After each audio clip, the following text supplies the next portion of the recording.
Welcome back to the Old English Debrief. It is Monday, March 16th, 2026. You are right where you need to be for all of your Detroit Tigers news. We're officially in the home stretch of Grapefruit League play, and the energy in Lakeland is shifting from shaking off the rust and players getting outside of their comfort zone to shaking off the rust and finishing the job. This past weekend was a roller coaster of pure velocity and highlight reel moments. We saw everything from our veteran Tarik Skubal making their post WBC return to a local kid Yost having a where were you moment for the folks in Tampa that they soon will not forget. With opening day in San Diego just 10 days away, the roster battles are tightening up and every at bat feels like it carries a little more weight. So let's dive into that high powered weekend recap. The weekend began on Friday, March 13th in Lakeland. While it went down as a 7-5 loss for the Pirates, the raw tools were on full display. Casey Mize navigated a bit of a bumpy outing, but the StatCast story centered on pure power. Pittsburgh's Josticson, I think, Garcia, vaporized a hanging slider at 108 miles per hour, continuing a spring where he's hitting 500 with a 13-13 OPS. The Tigers' bats showed up late, however, as Jace Young and Matt Vierling kept pressure on during the three-run seventh inning. Ultimately, it was a 7-5 loss, but we'll talk a little bit more about that Casey Mize struggle there. He did speak to reporters on that being out of whack there. Saturday moved the action to Dundon, Florida for the Tarik Skubal show, making his first start since returning from the World Baseball Classic. The back-to-back Cy Young winner looked surgical in his 6-1 win over the Blue Jays. Skubal tossed 4 2/3 innings, allowing just 3 hits, while racking up 7 strikeouts and 0 walks. His fastball touched 99 miles per hour, providing a perfect cushion for Matt Vierling, who drove in 2 runs on a pair of doubles. And Matt Vierling's having truly a really great spring with 2 homers, 9 RBIs, 346 average, and over 1,000 OPS. It's good to see after a year of injuries has plagued him. Also in this game was a bit of a upheaval or uproar rather from Wenzel Perez and John Peck. Perez came through in the 5th inning to help blow the game open. After the Tigers drew back-to-back 2-out walks, Matt Vierling broke the scoreless tie with a double.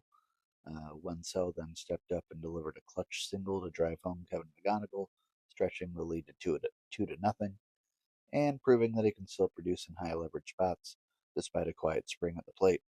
Peck entered the game as a defensive replacement late for Javi Baez at shortstop and made one of his plate appearances count in a major way during the 8th inning. Following the Max Anderson double, Peck lined a sharp single to center field to drive in a run, and he didn't just stand on first, he stayed aggressive on the base paths, eventually scoring himself on a single by Andrew Jenkins, helping turn a close game into a 6-1 comfortable lead.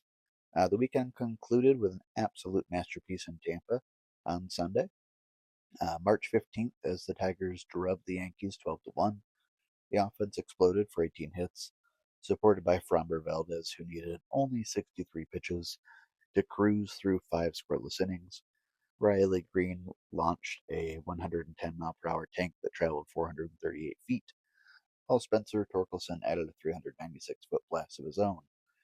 The exclamation point came in the 8th when one of our newest prospects, Jordan Yost, at just 19 years old, the 2025 first-round pick playing in his hometown, stepped up with the bases loaded and launched a massive grand slam on a 95-mile-per-hour heater.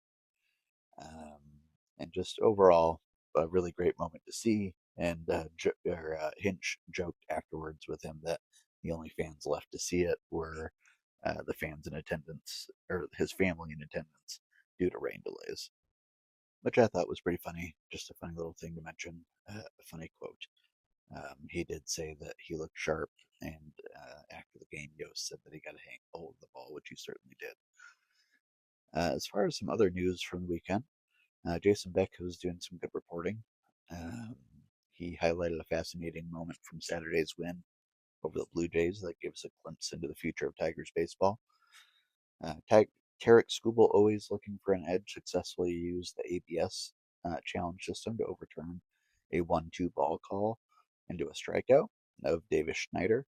While catcher Dylan Dingler initially thought the pitch was outside, Skubal was convicted in his vantage point and tapped his head to signal a challenge. The replay proved the ace right, and the ball caught the corner. For Skubal, this isn't just about getting out one out call. It's about weaponizing the system. He's been spending time on the iPad mid-game to calibrate his visuals of the zone, aiming to put pressure on the hitters to tap their heads instead of the pitchers. Just in general, it'll be interesting how Skubal uses this. He has been interviewed earlier this spring saying that he would only do it if he was absolutely sure. And the ball that he did it on, he must have been absolutely sure because it was right on the corner. It bit the corner. It was a classic Skubal pitch. A little bit further on Mize here, like I mentioned earlier, he said he was out of whack. Jason Beck also caught up with Casey Mize following his Friday night start against the Pirates, where the right-hander admitted, in his words, something's out of whack. It's a rare admission from Mize, who, like most pitchers, usually avoids mechanics talks. But for 4 walks and just 10 batters, including a run walked in, made it unavoidable. StatCast data backed up the frustration. Out of 26 fastballs Mize generated, only 1 called strike and 1 whiff. He noted that his timing's off, causing his body to be out of sync and making his breaking stuff feel, quote, bad. With only 2 outings left this spring, Mize is focused on digging in to find the rhythm before the team breaks camp for Arizona. San Diego. I believe they opened in San Diego. And then some positive news for Parker Meadows. Jason Beck rather, provided some great insight into the work that Parker's been doing, putting to reclaim his 2024 form.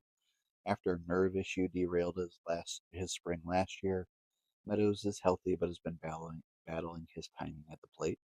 He's been working closely with hitting coach Michael Bradar on a specific mechanical tweak, getting deeper into his back hip. Meadows mentioned he was spinning off balls early in camp, so the focus now is staying on his back foot and rotating from there. We have started to see the results as he recently notched a 2-out, 2-run single against the Pirates on a cutter, a pitch that had been giving him trouble before, proving that the grind on the backfields is starting to pay off just in time for that roster crunch, which is great to see. We here at the Old English Debrief are not slowing down in the final stretch of Grapefruit League play. Here's what the start of your week looks like for your Tigers. Today, Monday, March 16th, we are back home at Publix Field at Joker Market Stadium to host the Philadelphia Phillies at 1:05 p.m. It's a chance to see the roster to continue to solidify against a tough National League lineup. And then Tuesday, the Tigers stay in Lakeland for a 1:05 p.m. matchup against the Baltimore Orioles. Keep an eye on the late inning substitutions as the battle for those final bench spots reaches a fever pitch. We will be back for the midweek check-in on Wednesday, where we'll recap the action from Monday and Tuesday and look ahead to the Tuesday evening series opener against the Pirates. Our question of the day, which you can get involved in on the comments either on Spotify or on YouTube. With only a few games left in Florida, which non-roster invitee has impressed you the most this spring? Let us know in the comments. Be sure to follow, comment, like, subscribe, all that good stuff. Check out the YouTube page at the Old English Debrief, where you can catch the audio for every episode. And until Wednesday, be kind to each other and go Tigers for life.